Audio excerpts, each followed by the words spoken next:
Hi, my name is Daniel Maloney. I'm a genius. You're not. When most people hear the word Monopoly, they think of this: the world's greatest board game. See, but when me, a genius, hears the word Monopoly, they don't think of this. They don't think of this. And they don't think of this. They think of the market structure, which is this. We're going to be focusing on a single price monopoly, one that is run by Luis Rivera. Luis has a monopoly in the market for candy. Within All Hallows High School, there are a number of different consumers, and there's only one supplier of candy. There are no close substitutes. If you want a Kit Kat, you can substitute it by going over to the lunch ladies and buying a pile of French fries, but that's not exactly the same thing as the Kit Kats that only Luis sells. You can't go across the street to buy candy, because if you do, Sullivan will hunt you down and beat you because you can't leave the building during school hours. A monopoly is a market in which there's one firm selling a good or service that has no close substitutes, and a barrier blocks the entry of any other firms. If you want to be a genius like me, you should know this. There are different types of monopolies. Different types of monopolies can arise from a number of different factors, such as barriers to entry. There are multiple types of barriers. A natural barrier creates a natural monopoly, a legal barrier to entry creates a legal monopoly, and an ownership barrier creates another kind of monopoly. It's not called an ownership monopoly because that just sounds stupid, but anyway.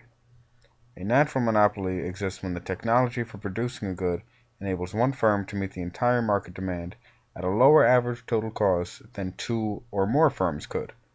A legal barrier to entry exists when there's the granting of public franchise, government license, a patent, or a copyright. In a single price monopoly, the producer, Luis, must sell each unit of candy, let's say Snickers bars, at the same price to all consumers. Luis sells each Snickers bar for $1. But why? Well, the answer is simple. Most people will buy a Snickers bar or some other kind of candy at $1 a unit. A lot of consumers wouldn't buy a Snickers bar at $1.25 or $1.50 per unit. So if Luis raises the price, the quantity sold would decrease and profit would then also decrease. If he lowers the price to, say, 50 cents per unit, then more people would be willing to buy it and the quantity sold would slightly increase. But the revenue would decrease and so the profit would also decrease. The goal of all firms is to maximize profit, and Luis feels that at $1 per unit, the profit is at its maximum point. But Luis is not running a formal monopoly, and All Hallows isn't a formal marketplace. In the real world, businesses must account for all kinds of costs that go into the production of a good or service. The only cost Luis is taking into account is the cost of buying candy to then resell it. Luis does not pay for rent, labor, or any additional costs like that. In a real monopoly, to set a profit-maximizing price, a firm must study the marginal revenue and marginal cost, and set the price where the two are equal. A monopolistic firm would charge a price that exceeds marginal cost, and eventually each individual unit sold would make a small profit. With everything else remaining the same, such as costs, with the price set above the marginal cost, the firm would make a positive economic profit.